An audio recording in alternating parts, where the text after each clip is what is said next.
ഇന്ന് daily call വരുന്നുണ്ട്, credit card വേണമെന്ന് ചോദിച്ചു. എന്നാ പിന്നെ ഒരു ക്രെഡിറ്റ് കാർഡ് എടുത്താലോ? ക്രെഡിറ്റ് കാർഡോ അടിപൊളിയല്ലേ? 40 to 50 ഡേയ്സ് വരെയാണ് ഒരു ഇൻട്രസ്റ്റും ഇല്ലാതെ ക്രെഡിറ്റ് കാർഡിലൂടെ ബാങ്ക് നമുക്ക് കടം തരുന്നത്. മാത്രവുമല്ല, ഈ ക്രെഡിറ്റ് കാർഡ് യൂസ് ചെയ്ത് നമ്മൾ നടത്തുന്ന ട്രാൻസാക്ഷൻസിന് gift vouchers, cash back offers, reward points എന്നിങ്ങനെ മറ്റ് ഒരുപാട് ബെനിഫിറ്റ്സും ഉണ്ട്.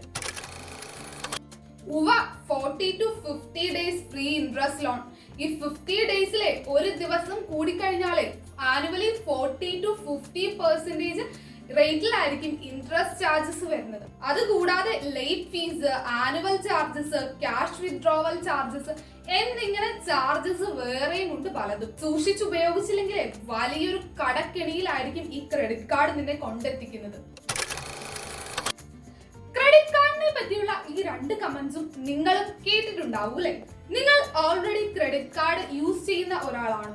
അല്ലെങ്കിൽ ഒരു ക്രെഡിറ്റ് കാർഡ് എടുത്താലോ എന്ന് ആലോചിക്കുന്ന ഒരാളാണോ? എന്താണ് ക്രെഡിറ്റ് കാർഡ്? ക്രെഡിറ്റ് കാർഡിന്റെ ബെനിഫിറ്റ്സ് എന്തൊക്കെയാണ്? ഇതിന്റെ ഡിസഡ്വാൻറ്റേജസ് എന്തൊക്കെയാണ്? ക്രെഡിറ്റ് കാർഡ് എങ്ങനെയാണ് നമ്മൾ യൂസ് ചെയ്യേണ്ടത്? ഇതിൽ നമുക്ക് വരുന്ന ഫിനാൻഷ്യൽ ചാർജസ് എന്തൊക്കെയാണ്? അതുപോലെ ഫിനാൻഷ്യലി ഇന്റലിജന്റ് ആയി എങ്ങനെ നമുക്ക് ക്രെഡിറ്റ് കാർഡ് യൂസ് ചെയ്യാം എന്നിങ്ങനെ ക്രെഡിറ്റ് കാർഡിനെ പറ്റി നിങ്ങൾ അറിഞ്ഞിരിക്കേണ്ട ബേസിക് കാര്യങ്ങളായിരിക്കും ഈ ഒരു വീഡിയോയിൽ നമ്മൾ ഡിസ്കസ് ചെയ്യുക.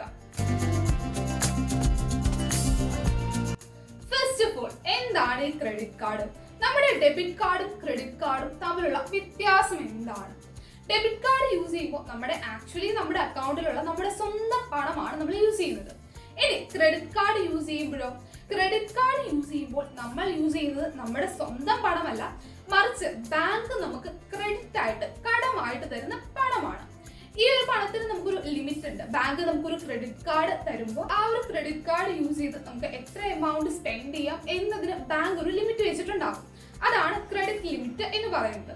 നമ്മുടെ age, salary, income sources, credit history, credit score എന്നിങ്ങനെ ഒരുപാട് കാര്യങ്ങൾ ഇവാലുവേറ്റ് ചെയ്ത ശേഷമാണ് ബാങ്ക് നമുക്ക് ഈ ഒരു ക്രെഡിറ്റ് കാർഡ് തരുന്നതും അതുപോലെ നമ്മുടെ ക്രെഡിറ്റ് ലിമിറ്റ് ഫിക്സ് ചെയ്യുന്നതും. ഈ ഒരു ക്രെഡിറ്റ് കാർഡിനെ നമുക്ക് വേണമെങ്കിൽ ഒരു റിവോൾവിംഗ് ക്രെഡിറ്റ് എന്നും വിളിക്കാം. ഫോർ എക്സാമ്പിൾ, ഒരു ബാങ്ക് നമുക്കൊരു 1 lakh rupees ക്രെഡിറ്റ് ലിമിറ്റ് ഉള്ള ഒരു ക്രെഡിറ്റ് കാർഡ് ഇഷ്യൂ ചെയ്തു എന്ന് വിചാരിക്കുക. നോർമലി നമ്മുടെ ക്രെഡിറ്റ് കാർഡിന്റെ ബില്ലിംഗ് സൈക്കിൾ വരിക ഒരു 28 to 30 ഡേയ്സ് ആയിരിക്കും. ഇപ്പോൾ ഒരു എക്സാമ്പിൾ പറയുകയാണെങ്കിൽ, എൻ്റെ 1 lakh rupees ക്രെഡിറ്റ് ലിമിറ്റ് ഉള്ള ക്രെഡിറ്റ് കാർഡിന്റെ ബില്ലിംഗ് സൈക്കിൾ വരുന്നത് ഒരു മന്തിലെ ഫസ്റ്റ് ഡേറ്റ് തൊട്ട് 31st വരെയാണ്. അപ്പോൾ ഈ ഒരു 1ാം തീയതി തൊട്ട് 31ാം തീയതി വരെയുള്ള ദിവസങ്ങളിൽ ഞാൻ നടത്തുന്ന ക്രെഡിറ്റ് കാർഡ് യൂസ് ചെയ്ത് ഞാൻ നടത്തുന്ന ട്രാൻസാക്ഷൻസിന് 31ാം തീയതി ആയിരിക്കും എൻ്റെ ക്രെഡിറ്റ് സ്റ്റേറ്റ്മെന്റ് വരിക. അതായത് ഈ ഒരു ബില്ലിംഗ് സൈക്കിളിൽ എനിക്ക് ഈ ഒരു 1 lakh rupees എൻ്റെ ക്രെഡിറ്റ് കാർഡ് യൂസ് ചെയ്തിട്ട് അതിന്റെ ട്രാൻസാക്ഷൻസ് നടത്താം. ഇപ്പൊ ഞാനൊരു 50,000 rupees ഈ ഒരു ക്രെഡിറ്റ് കാർഡ് യൂസ് ചെയ്ത് ട്രാൻസാക്ഷൻസ് നടത്തിയെന്ന് വിചാരിക്കും. 31ാം തീയതി ആകുമ്പോൾ ഈ ഒരു ക്രെഡിറ്റ് കാർഡിന്റെ ബില്ല് വരും. ഈ ഒരു ബില്ല് വരുന്ന ഡേറ്റിനെ നമുക്ക് ബിൽ ഡേറ്റ് എന്ന് വിളിക്കാം. ഈ ഒരു ബിൽ ഡേറ്റ് കഴിഞ്ഞിട്ട് ഒരു 15 to 20 ഡേയ്സ് ആയിരിക്കും നമ്മുടെ ഡ്യൂ ഡേറ്റ്സ് വരുന്നത്. അതായത് 15 മുതൽ 20 ദിവസം വരെ നമുക്ക് സമയമുണ്ട്. അതിനുള്ളിൽ നമ്മൾ ഈ ഒരു ക്രെഡിറ്റ് കാർഡിന്റെ ബില്ല് പേ ചെയ്താൽ മതി. അപ്പൊ ആദ്യത്തെ ഒരു 30 ഡേയ്സും പിന്നത്തെ ഒരു 15 to 20 ഡേയ്സും, അതായത് ഒരു 40 to 50 ഡേയ്സ് ആണ് നമുക്ക് ഈ ഒരു ക്രെഡിറ്റ് കാർഡിന്റെ ഇൻട്രസ്റ്റ് ഫ്രീ പീരീഡ് എന്ന് പറയുന്നത്.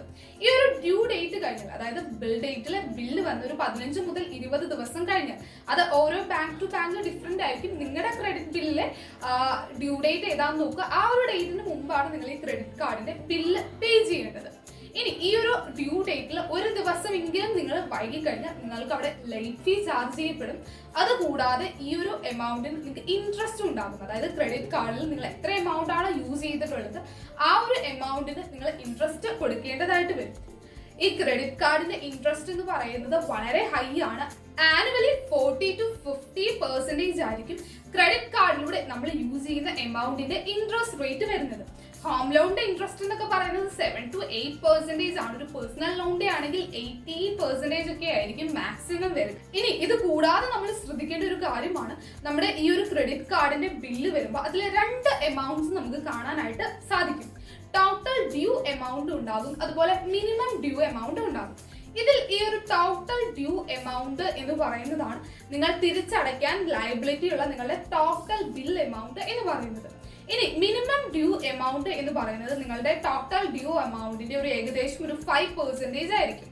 അതായത് ബാങ്ക് നിങ്ങളുടെ അടുത്ത് പറയുകയാണ് ഈ ഒരു 5% അടച്ചാലും മതി എന്ന്, ബാക്കി പിന്നെ അടച്ചാൽ മതിയെന്ന്. പക്ഷേ ഈ ഒരു മിനിമം ഡ്യൂ എമൗണ്ട് ആണ് നിങ്ങൾ അടയ്ക്കുന്നതെങ്കിൽ നിങ്ങൾക്ക് ലേറ്റ് ഫീ ഉണ്ടാവില്ല. ബാക്കി ഒരു 40-50% ആനുവൽ ഇൻട്രസ്റ്റ് റേറ്റ്, ആ ഒരു ഇൻട്രസ്റ്റ് റേറ്റ് നിങ്ങളുടെ ആ ഒരു എമൗണ്ടിന് മുകളിൽ ചാർജ് ചെയ്യുന്നതാണ്. അതുകൊണ്ട് ഒരിക്കലും ഈ ഒരു മിനിമം ഡ്യൂ എമൗണ്ട് അല്ല നിങ്ങൾ ക്രെഡിറ്റ് കാർഡ് ബില്ല് വരുമ്പോൾ തിരിച്ചടയ്ക്കേണ്ടത്, നിങ്ങളുടെ ടോട്ടൽ ഡ്യൂ എമൗണ്ട് ആണ്. അല്ലെങ്കിൽ ഏറ്റവും ഹൈ ഇൻട്രസ്റ്റ് ആയിരിക്കും നിങ്ങൾക്ക് ആ ഒരു എമൗണ്ടിന്റെ മേൽ ചാർജ് ചെയ്യപ്പെടുന്നത്. ഇപ്പൊ നിങ്ങൾ ചിന്തിക്കുന്നുണ്ടാകും, ഓ ഇത്രയും ഹൈ ഇൻട്രസ്റ്റ് റേറ്റ് ഉള്ള ഒരു കുഴപ്പക്കാരനാണല്ലേ ഈ ക്രെഡിറ്റ് കാർഡ്. എന്നിട്ടും പിന്നെ എന്തായിരിക്കും ഈ കയ്യിൽ കാശുള്ള ആൾക്കാരും ഈ ക്രെഡിറ്റ് കാർഡ് യൂസ് ചെയ്തിട്ട് അവരുടെ ട്രാൻസാക്ഷൻസ് ചെയ്യുന്നത്? അപ്പോൾ ഈ ക്രെഡിറ്റ് കാർഡിന് എന്തൊക്കെയോ ബെനിഫിറ്റ്സ് ഉണ്ടല്ലേ. അപ്പൊ നമ്മുടെ ക്രെഡിറ്റ് കാർഡിന്റെ ബെനിഫിറ്റ്സ് എന്തൊക്കെയാണെന്ന് കൂടി നമുക്ക് നോക്കാം. ഫസ്റ്റ് വരുന്ന ബെനിഫിറ്റ് ആണ് നമ്മുടെ ഡ്യൂ ഡേറ്റിൽ ഈ ഒരു ക്രെഡിറ്റ് കാർഡിന്റെ ബില്ല് കറക്റ്റ് ആയിട്ട് റീപേ ചെയ്തില്ലെങ്കിൽ മാത്രമാണ് നമുക്ക് 40 മുതൽ 50% വരെ ഈ ഒരു ഇൻട്രസ്റ്റ് വരുന്നത്. പക്ഷെ ഈ ഒരു ഡ്യൂ ഡേറ്റിൽ നമ്മൾ കറക്റ്റ് ആയിട്ട് ഈ ഒരു എമൗണ്ട് തിരിച്ചടച്ചിട്ടുണ്ടെങ്കിൽ ഒരു 40-50 ഡേയ്സ് വരെയാണ് നമുക്ക് ഒരു ഇൻട്രസ്റ്റും ഇല്ലാതെ ആ ഒരു എമൗണ്ട് യൂസ് ചെയ്യാനായിട്ട് സാധിക്കുന്നത്. ഈ ഒരു 40-50 ഡേയ്സ് എന്ന് പറയുമ്പോൾ നിങ്ങൾ ഏതൊരു ഡേറ്റിൽ ട്രാൻസാക്ഷൻ നടത്തിയാലും നിങ്ങൾക്ക് ഈ ഒരു 40-50 ഡേയ്സിന്റെ ഈ ഒരു പീരീഡ് കിട്ടുമെന്ന് വിചാരിക്കേണ്ട. നിങ്ങളുടെ ക്രെഡിറ്റ് കാർഡ് ബിൽ സൈക്കിളിന്റെ ലാസ്റ്റ് ഡേയ്സിലൊക്കെയാണ് ഈ ഒരു ട്രാൻസാക്ഷൻ നടത്തുന്നതെങ്കിൽ, എന്നാണോ നിങ്ങളുടെ ഡ്യൂ ഡേറ്റ്, ആ ഒരു ഡ്യൂ ഡേറ്റ് വരെയാണ് നിങ്ങൾക്ക് ഈ ഒരു ഇൻട്രസ്റ്റ് ഫ്രീ ആയിട്ടുള്ള എമൗണ്ട് നിങ്ങൾക്ക് ക്രെഡിറ്റ് ആയിട്ട് യൂസ് ചെയ്യാനായിട്ട് സാധിക്കുന്നത്. ഏത് ഡേറ്റിലാണോ ട്രാൻസാക്ഷൻ നടന്നത് അത് മുതൽ നമ്മുടെ ഡ്യൂ ഡേറ്റ് വരെയുള്ള ആ ഒരു പീരീഡിനാണ് നമുക്ക് ഈ ഒരു ഇൻട്രസ്റ്റ് ഫ്രീ ക്രെഡിറ്റ് കിട്ടുന്നത്. നെക്സ്റ്റ് വരുന്ന ഒരു ബെനിഫിറ്റ് ആണ്, നമ്മൾ ഈ ക്രെഡിറ്റ് കാർഡ് യൂസ് ചെയ്ത് നമ്മുടെ ഷോപ്പിംഗ്സും മറ്റ് പെർച്ചേസസ് ഒക്കെ നടത്തുമ്പോൾ അവിടെ ബാങ്ക് നമുക്ക് കുറെ ബെനിഫിറ്റ്സ് തരാറുണ്ട്. വൗച്ചേഴ്സ് തരാറുണ്ട്, ക്യാഷ് ബാക്ക് ഓഫേഴ്സ് തരാറുണ്ട്, റിവാർഡ് പോയിന്റ്സ് തരാറുണ്ട്, ഫ്രീ എയർപോർട്ട് ലോഞ്ച് ഒക്കെ തരാറുണ്ട്. ഒരു എക്സാമ്പിൾ പറയുകയാണെങ്കിൽ നിങ്ങളിപ്പോൾ ഒരു 10,000 റുപ്പീസിന്റെ മൊബൈൽ ഫോൺ പർച്ചേസ് ചെയ്യുകയാണ്. അപ്പോൾ നിങ്ങളുടെ ഡെബിറ്റ് കാർഡ് യൂസ് ചെയ്യുമ്പോൾ നിങ്ങൾക്ക് അവിടെ പ്രത്യേകിച്ച് ഓഫേഴ്സ് ഒന്നും ഉണ്ടാകില്ല. പക്ഷേ ക്രെഡിറ്റ് കാർഡ് യൂസ് ചെയ്താണെങ്കിൽ ചിലപ്പോൾ നിങ്ങൾക്ക് ഒരു 5% ക്യാഷ് ബാക്ക് ഓഫർ ഒക്കെ കിട്ടാറുണ്ട്. അത് ഓരോ ബാങ്കിനും ഓരോ പലതരത്തിലുള്ള ഓഫേഴ്സ് ആയിരിക്കും, ആ ഓഫേഴ്സ് മാറി മാറിയിരിക്കും. അപ്പോൾ ഇങ്ങനെയുള്ള പല ഓഫേഴ്സും പല റിവാർഡ്സും നമുക്ക് ഈ ഒരു ക്രെഡിറ്റ് കാർഡ് യൂസ് ചെയ്യുന്നതിലൂടെ കിട്ടാറുണ്ട്. ഇനി നെക്സ്റ്റ് വരുന്ന ഒരു ഇമ്പോർട്ടന്റ് ബെനിഫിറ്റ് ആണ്, ക്രെഡിറ്റ് കാർഡിന്റെ ശരിയായ ഉപയോഗം നമ്മുടെ ക്രെഡിറ്റ് സ്കോർ ഇംപ്രൂവ് ചെയ്യാനും നമ്മളെ സഹായിക്കുന്നുണ്ട്. ക്രെഡിറ്റ് സ്കോർ എന്ന് പറഞ്ഞു കഴിഞ്ഞാൽ നമ്മുടെ ക്രെഡിറ്റ് വർത്തിനെസ് മെഷർ ചെയ്യാനായിട്ട് ബാങ്ക് യൂസ് ചെയ്യുന്ന ഒരു ടൂളാണ്. നമ്മൾ ഡ്യൂ ഡേറ്റിന് മുമ്പ് തന്നെ കറക്റ്റ് ആയിട്ട് നമ്മുടെ ക്രെഡിറ്റ് കാർഡ് പേയ്മെന്റ്സ് നടത്തുകയാണെങ്കിൽ അത് നമ്മുടെ ക്രെഡിറ്റ് സ്കോർ ഇംപ്രൂവ് ചെയ്യാനായിട്ട് നമ്മളെ ഹെൽപ്പ് ചെയ്യുന്നതാണ്. അതുപോലെ ക്രെഡിറ്റ് സ്കോറുമായിട്ട് കണക്ട് ചെയ്ത് നമ്മൾ ശ്രദ്ധിച്ചിരിക്കേണ്ട മറ്റൊരു ഇമ്പോർട്ടന്റ് പോയിന്റ് ആണ്, നമ്മുടെ ക്രെഡിറ്റ് കാർഡ് യൂസ് ചെയ്യുമ്പോൾ നമ്മുടെ ക്രെഡിറ്റ് ലിമിറ്റിന്റെ എത്രയാണോ ബാങ്ക് നമുക്ക് തന്നിട്ടുള്ള ക്രെഡിറ്റ് ലിമിറ്റ് അതിന്റെ 30%-ൽ കൂടുതൽ ഒരിക്കലും യൂസ് ചെയ്യാതിരിക്കാനായിട്ട് ശ്രദ്ധിക്കുക. ഇപ്പോൾ ബാങ്ക് നിങ്ങൾക്ക് ഒരു 1 lakh റുപ്പീസിന്റെ ക്രെഡിറ്റ് ലിമിറ്റ് തന്നിട്ടുണ്ടെങ്കിൽ അതിൽ 30,000 വരെ മാക്സിമം യൂസ് ചെയ്യുക. ഈ ഒരു ക്രെഡിറ്റ് യൂട്ടിലൈസേഷൻ റേഷ്യോ കൂടുന്നത് നിങ്ങളുടെ ക്രെഡിറ്റ് സ്കോറിനെ നെഗറ്റീവ് ആയിട്ടായിരിക്കും ഇമ്പാക്ട് ചെയ്യുക.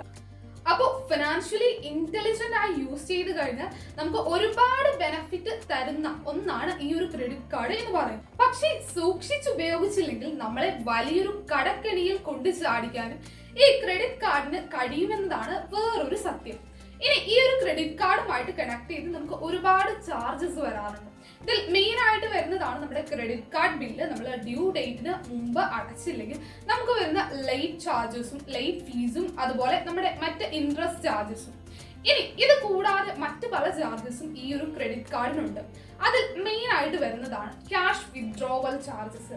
നമ്മുടെ ക്രെഡിറ്റ് കാർഡ് ലിമിറ്റിന്റെ ഒരു 20-30% വരെ ATM വഴി ക്യാഷ് വിത്ഡ്രോ ചെയ്യാനുള്ള ഒരു ഓപ്ഷൻ ബാങ്ക് നമുക്ക് തരാറുണ്ട്, അല്ലെങ്കിൽ ഈ ക്രെഡിറ്റ് കാർഡ് കമ്പനികൾ നമുക്ക് തരാറുണ്ട്. പക്ഷേ ഈ ഒരു ക്രെഡിറ്റ് കാർഡ് യൂസ് ചെയ്ത് നിങ്ങൾ ATM-ൽ നിന്ന് ക്യാഷ് വിത്ഡ്രോ ചെയ്തിട്ടുണ്ടെങ്കിൽ ക്യാഷ് വിത്ഡ്രോ ചെയ്യുന്ന ടൈമിൽ തന്നെ ഒരു 2-3% ആ ഒരു ക്യാഷ് വിത്ഡ്രോ ചെയ്യുന്ന എമൗണ്ടിന്റെ 2-3% മാക്സിമം ഒരു 500 റുപ്പീസ് വരെ ക്യാഷ് വിത്ഡ്രോവൽ ചാർജ് ചെയ്യുന്നതാണ്.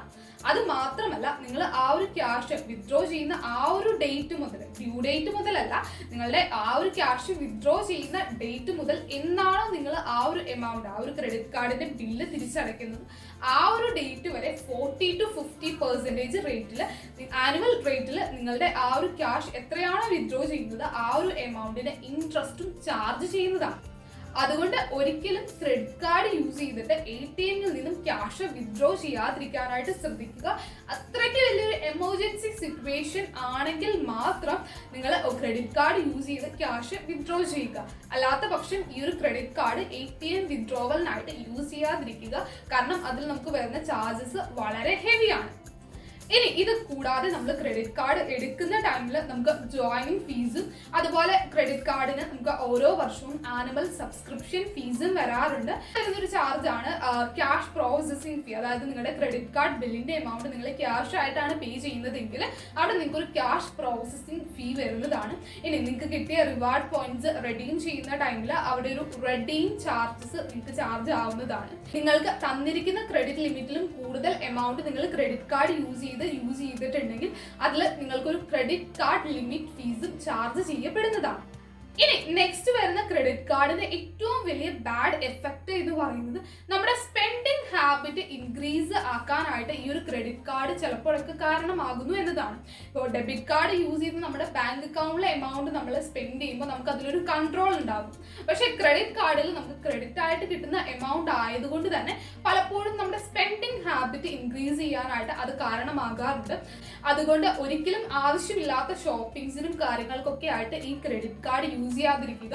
നിങ്ങൾ പ്ലാൻ ചെയ്തിട്ടുള്ള പെർച്ചേസസിന് മാത്രം ക്രെഡിറ്റ് കാർഡ് യൂസ് ചെയ്യുക. നിങ്ങൾ ഫിനാൻഷ്യലി ഡിസിപ്ലിൻഡ് ആയിട്ടുള്ള ഒരാളാണെങ്കിൽ മാത്രം ഈ ഒരു ക്രെഡിറ്റ് കാർഡ് എടുക്കുക. കുറെ ക്രെഡിറ്റ് കിട്ടും, കുറെ കടം എടുത്ത് കൂട്ടാനായിട്ട് ആരും ക്രെഡിറ്റ് കാർഡ് എടുക്കരുത്. കാരണം ഏറ്റവും ഹൈ ഇൻട്രസ്റ്റ് ചാർജ് വരുന്ന ഒരു ലോൺ മെത്തേഡ് ആണ് നമ്മുടെ ക്രെഡിറ്റ് കാർഡ് എന്ന് പറയുന്നത്.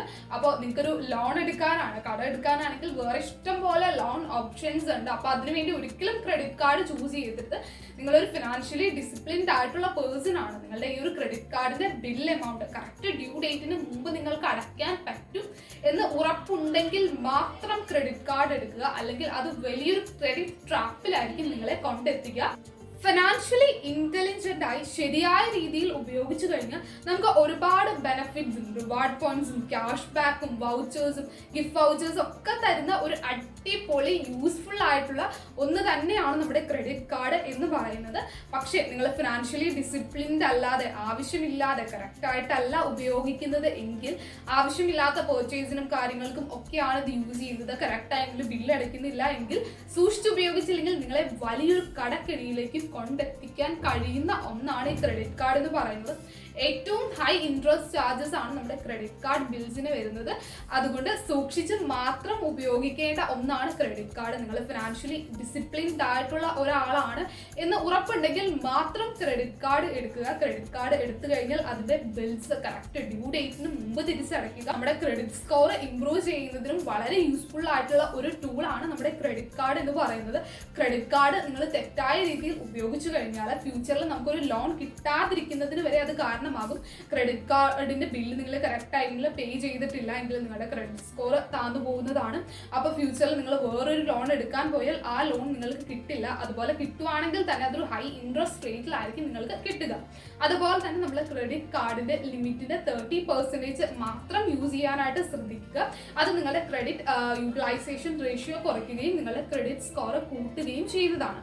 അതുപോലെ തന്നെ പ്ലാൻഡ് ആയിട്ടുള്ള പെർച്ചേസിന് മാത്രം നമ്മുടെ ഈ ഒരു ക്രെഡിറ്റ് കാർഡ് യൂസ് ചെയ്യുക. അനാവശ്യ ഷോപ്പിങ്ങിനും അനാവശ്യ സ്പെൻഡിങ്ങിനും ഈ ഒരു ക്രെഡിറ്റ് കാർഡ് ഒരിക്കലും യൂസ് ചെയ്യാതിരിക്കുക. അപ്പോൾ ഫിനാൻഷ്യലി ഇന്റലിജന്റ് ആയിട്ട് എങ്ങനെ ക്രെഡിറ്റ് കാർഡ് യൂസ് ചെയ്യാം എന്നതിനെ പറ്റി ഒരു ബേസിക് ഐഡിയ നിങ്ങൾക്ക് കിട്ടി എന്ന് വിശ്വസിക്കുന്നു. വീഡിയോ ഇഷ്ടപ്പെട്ടെങ്കിൽ ലൈക്ക് ചെയ്യുക, ഷെയർ ചെയ്യുക, സപ്പോർട്ട് ചെയ്യുക. കൂടുതൽ ഇൻഫോർമേറ്റീവ് വീഡിയോസിനായിട്ട് ചാനൽ സബ്സ്ക്രൈബ് ചെയ്യുക. Thank you for watching.